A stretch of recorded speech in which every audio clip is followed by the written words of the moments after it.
پروردگار بحروں بر، پروردگار بحروں بر۔ اعوذ باللہ من الشیطان الرجیم، بسم اللہ الرحمن الرحیم۔ ان اللہ وملائکتہ یصلون علی النبی یا ایہا الذین آمنوا صلوا علیہ وسلموا تسلیما۔ اللہم صلی علی سیدنا و نبینا و شفیعنا و مولانا محمد وعلی آل محمد وبارک وسلم۔ محترم خواتین و حضرات، السلام علیکم۔ پیام صبح کے ساتھ ایک بار پھر حاضر میں ہوں آپ کا میزبان انیق احمد، اور تمام عالم اسلام کو اور تمام اہل وطن کو عید الفطر کی دلی مبارکباد۔ خواتین و حضرات، یہ عید الفطر اللہ کے رسول صلی اللہ علیہ وآلہ وسلم جب مکہ مکرمہ سے مدینہ منورہ تشریف لاتے ہیں آپ، اور آپ دو عیدوں کا انعام تحفہ امت کو دیتے ہیں۔ ہمارے معزز علماء اس کا پس منظر ہمیں بتائیں گے۔ خواتین و حضرات، یہ عید الفطر کے تقاضے کیا ہیں، عید الفطر کا فلسفہ کیا ہے، عید الفطر کا فطرے سے کیا تعلق ہے، سرکار دو عالم صلی اللہ علیہ وآلہ وسلم اس دن کو کس طرح مناتے تھے، ہمیں غریب رشتہ دار مفلس ناداروں کا کتنا خیال رکھنا ہے، وغیرہ وغیرہ بہت ساری باتیں نکل کر آئیں گی۔ لیلۃ الجائزہ کسے کہتے ہیں یہ بھی ہم سوال رکھیں گے۔ تین جید علماء ہمارے ساتھ تشریف فرما ہیں، ان سے پوچھیں گے کہ اقبال جب یہ کہتا ہے کہ عید آزاداں شکوہ ملک و دین، عید محکوماں ہجوم مومنی، تو عید آزاداں کیسی ہوتی ہے اور عید محکومہ کیسی ہوتی ہے؟ تشریف فرما ہے محترم مولانا محمد اسد تھانوی صاحب۔ خواتین و حضرات، ہمارے ملک کا ایک جانا مانا نام، پیام صبح کا لازمی جزو تشریف لاتے ہیں اور ہم مولانا سے ہمیشہ سیکھتے ہیں۔ محترم علامہ رضی جعفر صاحب قبلہ، ایک اور جانا مانا نام ہمارے ملک کا، سب آپ سے واقف، تشریف فرما ہیں۔ محترم مفتی محمد عمران صاحب، جامعہ کراچی سے فارغ التحصیل، انگریزی ادب میں ماسٹرز کیا اور زندگی دین کی تبلیغ و اشاعت میں مصروف۔ تینوں معزز مہمانوں کو خوش آمدید کہتے ہوئے پروگرام کا آغاز محترم مولانا اسد تھانوی صاحب سے۔ تھانوی صاحب، سب سے پہلے تو عید کی دلی مبارکباد۔ جی، بسم ایسی عیدیں اللہ تعالیٰ بار بار دکھائے آپ کو۔ یہ عید الفطر کا کیا تصور کیا ہے، فلسفہ کیا ہے، ارشاد۔ بسم اللہ الرحمن الرحیم۔ جناب رسول اللہ صلی اللہ علیہ وسلم جب مدینہ منورہ تشریف لائے اور پہلی اسلامی ریاست کا قیام عمل میں آیا، تو جناب رسول اللہ صلی اللہ علیہ وسلم نے فرمایا ان لقوم عید وہذا عیدنا، کہ ہر قوم کے لیے کوئی خوشی اور تہوار کا دن ہوتا ہے، ہمارے لیے خوشی اور تہوار کا دن ہے، عید کا دن، عید الفطر کا دن۔ علماء نے لکھا کہ عید الفطر کا جو دن ہے وہ اصل میں، اور دو گانہ عید جو ہم لوگ پڑھتے ہیں، وہ در حقیقت شکرانہ ہے رمضان المبارک کے مہینے کا، کیونکہ رمضان المبارک کے مہینے میں ہر مسلمان، ہر مومن دنیا میں جس علاقے میں بھی ہے، وہ جتنی خیر خیرات کرتا ہے، روزے رکھتا ہے، نماز پڑھتا ہے، تراویح پڑھتا ہے، غریبوں کی مدد کرتا ہے، شاید سال کے 11 مہینے میں نہیں کرتا۔ اور جناب رسول اللہ صلی اللہ علیہ وسلم کے فرمان کے مطابق رمضان شریف کی ہر رات میں ایک کثیر تعداد میں لوگوں کی بخشش اور مغفرت کی جاتی ہے، اور جب عید کی رات آتی ہے جس کو لیلۃ الجائزہ کہتے ہیں، تو جناب رسول اللہ صلی اللہ علیہ وسلم نے فرمایا کہ اللہ تعالیٰ فرشتوں سے کہتے ہیں کہ وہ تمام رجسٹر لے آؤ جن میں ان لوگوں کے نام لکھے ہوئے ہیں، اور ان کی تعداد کو دیکھ لو، جتنی تعداد پورے رمضان المبارک میں بخشش اور مغفرت کی ہے میں نے، اتنی ہی تعداد آج کی رات میں بخشش اور مغفرت کر دی جائے گی۔ سبحان اللہ۔ اب در حقیقت یہ عید ہے کیا چیز؟ رمضان المبارک کا مہینہ، اس ماہ مبارک میں اللہ تعالیٰ نے جناب محمد رسول اللہ صلی اللہ علیہ وسلم کو آخری نبی کا تاج پہنایا، یعنی نبیوں کا سردار اور آخری نبی آپ کو بنایا، اور یہ ایک ایسا عمل ہے کہ جو نہ ماضی میں کبھی ہوا نہ مستقبل میں کبھی ہوگا، یعنی جناب رسول اللہ صلی اللہ علیہ وسلم کو تاج نبوت پہنایا جانا، اور تاج نبوت پہنائے جانے کے ساتھ ساتھ تحفہ عطا فرمایا، انا انزلناہ فی لیلۃ القدر، قرآن پاک اس رات میں نازل فرمایا۔ اور علماء نے لکھا کہ یہ جو لیلۃ القدر ہے یہ 83 سال 4 مہینے سے زیادہ افضل ہے، اور اس وجہ سے افضل ہے 1000 مہینہ جو 83 سال 4 مہینے بنتے ہیں، کہ اس رات میں جناب رسول اللہ صلی اللہ علیہ وسلم کو ختم نبوت اور رسولوں کا سردار بنایا گیا اور قرآن پاک نازل کیا گیا، تو اس رات کو اللہ تعالیٰ نے اتنی فضیلت عطا فرما دی۔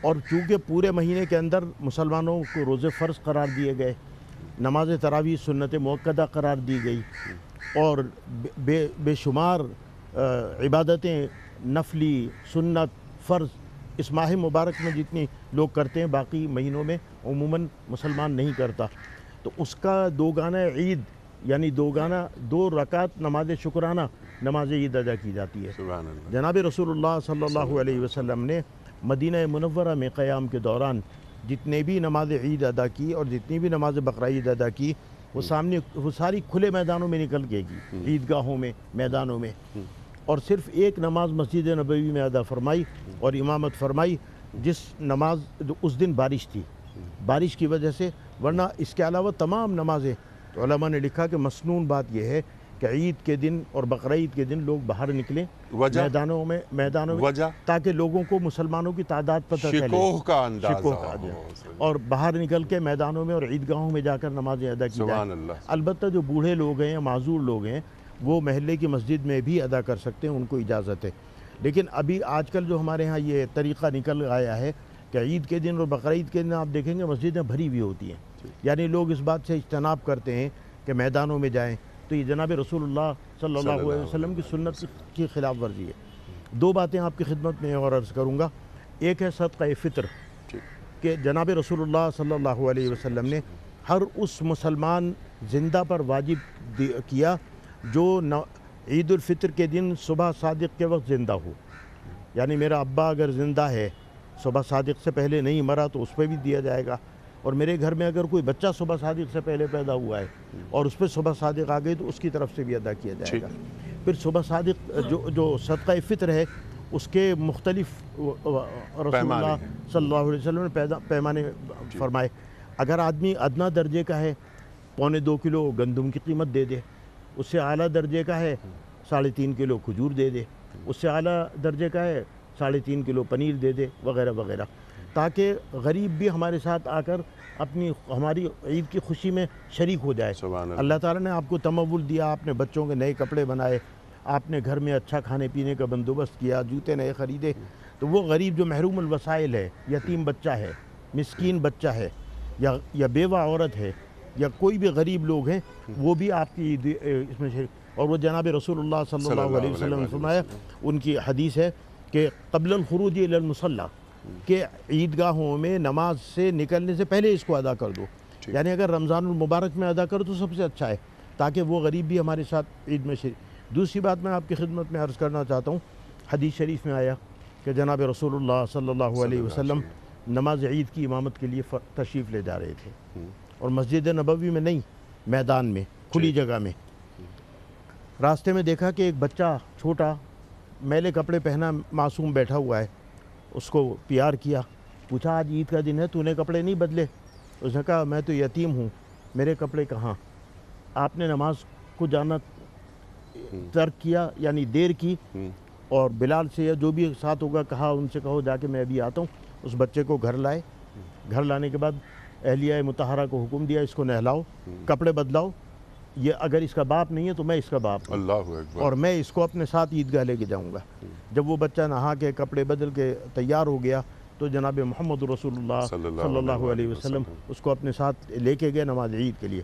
میں اپنے سمیت اپنے پورے معاشرے سے اور پورے سننے والوں سے سوال کرتا ہوں، اپنے بھی گریبان میں منہ ڈالتا ہوں تو مجھے جواب نفی میں ملتا ہے کہ میں نے یا ہم نے تمام لوگوں نے کیا رمضان المبارک میں کبھی اس بات کو سوچا کہ ہمارے خاندان میں یا محلے میں جو بیوہ عورت رہتی ہے یا معذور آدمی رہتا ہے ٹھیک یا ہے۔ مسکین بچے رہتے جی۔ ہیں یا یتیم بچے رہتے ہیں، کبھی ہم نے سوچا کہ ان کو بھی اپنی عید کی خوشی میں شریک کریں ایک اور ہم جناب رسول اللہ صلی اللہ علیہ وسلم سے محبت کا دعویٰ کرتے ہیں، ان کی محبت کے لیے گولی کھانے کے لیے ہر وقت تیار رہتے ہیں، ان کی سنتوں پہ بھی تو عمل کریں، ان کے بتلائے ہوئے طریقے پہ تو عمل کریں، ان کے بتلائے ہوئے طریقے پر ہم بھی تو تھوڑا سا آگے چل کے دیکھیں تاکہ ہمارا معاشرہ بہتر ہو سکے۔ سبحان اللہ، سبحان اللہ، سبحان اللہ۔ دین عملیت کا نام ہے۔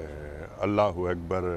علامہ صاحب اسی بات کو لے کے ذرا آگے چلتے ہیں۔ تصور، فلسفہ عید الفطر کا، میں نے انٹرو میں ایک سوال رکھا تھا کہ سرکار دو عالم صلی اللہ علیہ وآلہ وسلم کے آج کے دن کے حوالے سے معمولات کیا تھے، ارشاد فرمائیے، اور فلسفہ کیا ہے، اور جس طرح تھانوی صاحب نے بات فرمائی کہ عمل میں نظر آئے یہ دین، ارشاد۔ اعوذ باللہ السمیع العلیم من الشیطان اللعین الرجیم، بسم اللہ الرحمن الرحیم۔ یہ بہت اچھا موضوع ہے جس کو آپ نے زیر گفتگو قرار دیا ہے۔ قرآن مجید میں سورہ مائدہ میں ہی عید کا تذکرہ ہے کہ جناب عیسیٰ سے ان کے حوارین نے درخواست کی کہ آپ خدا عالم سے کہیں ایک خوان نازل کرے جو ہمارے لیے عید کا باعث ہو۔ وہاں پر لفظ ہے حل یستطیع ربک کا، کیا تمہارے پروردگار سے یہ ہو سکتا ہے؟ اللہ اکبر۔ یہ جملہ قدرت کو اتنا ناگوار گزرا کہ جواب آیا، ہم نازل تو کریں گے لیکن جو اس کے بعد انکار کرے گا ہم اس کو وہ سزا دیں گے جو کسی کو سزا دیا گا۔ چونکہ اللہ کے بارے میں یہ کہنا ہے کہ حل یستطیع ربک کا، کیا تمہارا پروردگار اس بات پر قدرت رکھتا ہے، استطاعت رکھتا ہے؟ اور کون پوچھ رہا ہے؟ حواریین پوچھ رہے ہیں جو خاص لوگ ہیں جناب عیسیٰ کے، وہ یہ سوال کر۔ تو یہ عجیب بات تھی۔ اور کیا ہے جناب، کوئی خوان آ جائے، کھانا آ جائے، ہماری عید بن جائے، یہ بہت محدود تصور ہے انسان کے لیے کہ جناب اچھا کھانا مل جائے تو عید ہو جائے۔ اسلام کا تصور اس سے بالکل بلند ہے، چاہے وہ عید فطر ہو یا عید قربان ہو۔ ماہ رمضان میں اللہ کی بارگاہ میں انسان جو سربریاز ہوتا ہے، اعمال شب قدر بجا لاتا ہے، تلاوت قرآن کرتا ہے، نمازیں پڑھتا ہے، دعائیں مانگتا ہے، خیر و خیرات کرتا ہے، ان سب کے لیے یہ اظہار تشکر ہے کہ میرے مالک تیرا شکر ہے کہ تو نے مجھے توفیق دی کہ میں یہ انجام دے سکوں۔ سبحان اللہ، سبحان اللہ۔ کیونکہ اس کی توفیق کے بغیر کچھ نہیں ہو سکتا۔ دنیا کے کروڑوں انسان ہیں جن کو یہ توفیق حاصل ہے، وہ کچھ نہیں کرتے، لیکن جسے توفیق حاصل ہے وہی کرتا ہے۔ تو ایک شکرانہ ہے کہ میرے مالک جو تو نے مجھے توفیق دی، تیری توفیق سے میں نے روزہ رکھا، تیری توفیق سے میں نے نمازیں پڑھی، تیری توفیق سے میں نے دعائیں پڑھی، تیری توفیق سے تلاوت قرآن پاک کی، تیری توفیق سے بندگان خدا کو فیض پہنچایا۔ اللہ اکبر۔ میں اس کا شکر ادا کرتا ہوں کہ تو نے مجھے توفیق عطا کی۔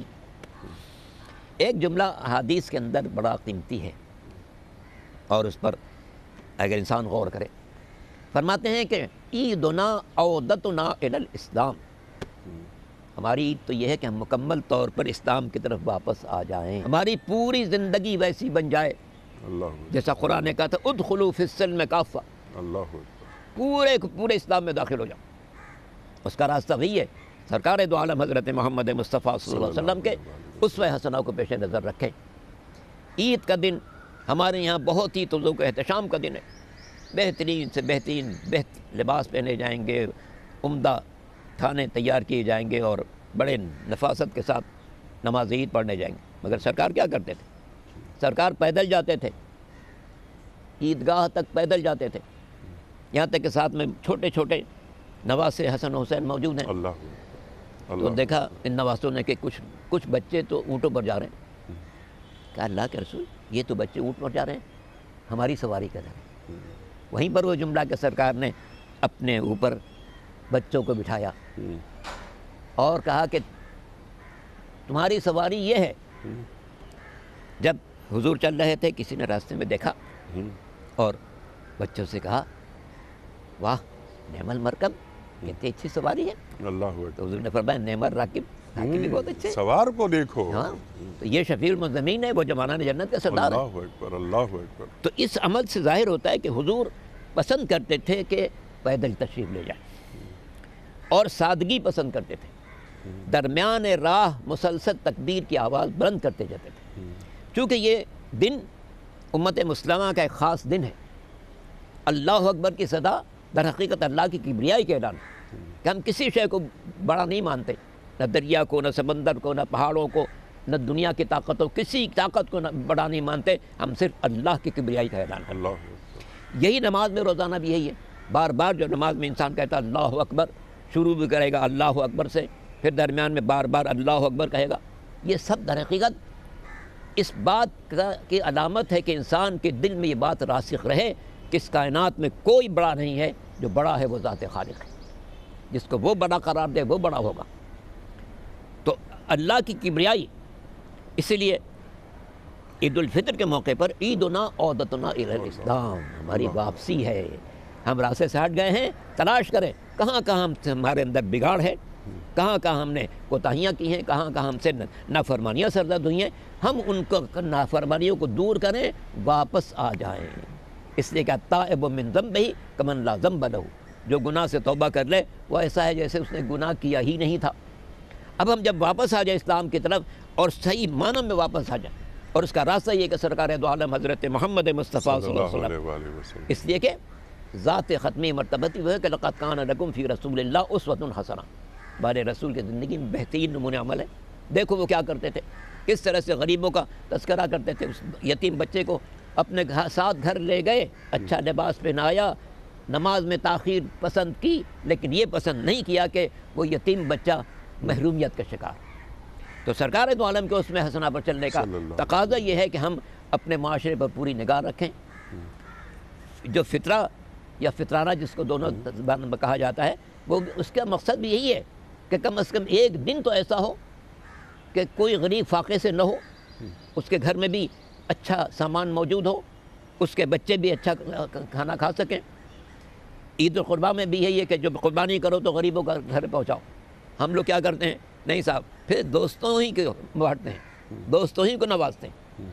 عید الفطر میں جو فطرانہ اس میں یہ نہیں کر سکتے، عید و قربان میں تو یہ ڈنڈی مارتے ہیں ہم لوگ کہ جناب جو گوشت بنا اس کو سارے دوستوں کو پہنچا دیا، انہوں نے اپنے فریج میں بند کر دیا۔ جی ہاں، قربانی کا گوشت بھی پی آر ایکٹیویٹی کے لیے استعمال ہوتا ہے، پی آر ایکٹیویٹیز کے لیے، تو وہاں چونکہ واجب نہیں ہے، لیکن یہاں تو واجب ہے، یہاں پر کچھ نہیں کر سکتے ہیں۔ لازمی ہے کہ اس فطرانے کو پہنچائیں اور نماز عید سے پہلے پہنچائیں، تاکہ جس کے گھر میں فاقے ہوتے ہیں کم از کم عید کے دن فاقے سے نہ رہے۔ سبحان اللہ، سبحان اللہ۔ اسی بات کو لے کے آگے چلتے ہیں۔ پھر یہ جو تکبیرات ہیں، ایک راستے سے جاؤ، اس راستے کو چھوڑ کے واپس جب آؤ، عید گاہ سے دوسرے راستے سے آؤ، اور اللہ اکبر اللہ اکبر لا الہ الا اللہ واللہ اکبر اللہ اکبر وللہ الحمد، یہ تکبیرات کیا کہہ رہی ہیں، کیا پیغام دے رہی ہیں امت کو؟ اس سے پہلے ایک سوال میرے ذہن میں یہ آیا، تھانوی صاحب نے بھی اشارہ کیا تھا، علامہ صاحب نے بھی اشارہ کیا، فطرہ ہم ادا کرتے ہیں، جو لوئسٹ ہے وہ ہے گیہوں، اور پھر کشمش اور پنیر تک بات چلی جاتی ہے۔ ہم یہ دیکھتے ہیں کہ بائی اینڈ لارج مجموعی طور پر ہم میں سے اکثر جو لوئسٹ ہوتا ہے فطرانہ وہی ادا کر رہے ہیں، حالانکہ ہم میں سے بہت سے لوگ مالدار ہیں، بہت آگے۔ تو وہ جو پنیر کی بات ہوئی تھی، کشمش کی بات ہوتی ہے، تو ہم اس حساب سے کیوں نہیں دیتے فطرانہ؟ پہلے اس پر گفتگو فرمائیے، کیونکہ آپ مفتی ہیں، آپ کی بات بہت آگے تک جائے گی اور آپ کی بات بہت سنی جاتی ہے۔ ارشاد۔ انیق صاحب، ہم دو تین باتیں خدمت میں پیش کرتے ہیں۔ سب سے پہلی بات یہ ہے کہ ہمارے تمام سننے والوں پر یہ بات بڑی واضح ہو جانی چاہیے کہ عید اصل میں ان لوگوں کے لیے ہے جنہوں نے رمضان اللہ کی اطاعت اور فرما برداری میں گزارا ہے۔ اس کا مطلب یہ ہوا کہ جس نے رمضان میں روزے نہیں رکھے، عید منانے کا اس کو حق بھی نہیں ہے۔ جس نے رمضان کے اندر عبادات نہیں کی، عید منانے کا اس کو حق بھی نہیں ہے۔ جس نے رمضان کے اندر اللہ کو راضی کرنے کی کوشش، جد و جہد نہیں کی، عید اس کے لیے ہے ہی نہیں۔ اس کی وجہ ہے، اس کی وجہ یہ ہے کہ جو شروع میں گفتگو آپ نے انٹرو میں فرمائی، پھر حضرت نے اس پہ اپنی روشنی ڈالی، وہ یہ بات یہ تھی کہ لیلۃ الجازیہ کا بدل ہے۔ جس رات کو اللہ رب العزت ہر اس شخص کی مغفرت فرما رہا ہے جس نے رمضان شریف کے پورے مہینے میں اس کی اطاعت کی، فرما برداری کی، روزے رکھے، تہجد کو ادا کیا، سحری کی، افطاری کی، پابندیاں کی، جھوٹ سے خود کو بچایا، گناہ سے خود کو بچایا، بدکاری سے خود کو بچایا، عیبوں سے خود کو بچایا۔ رات کو اللہ رب العزت نے ان تمام کی بخشش فرما دی، حدیث شریف کے مطابق کہ اے جبرائیل،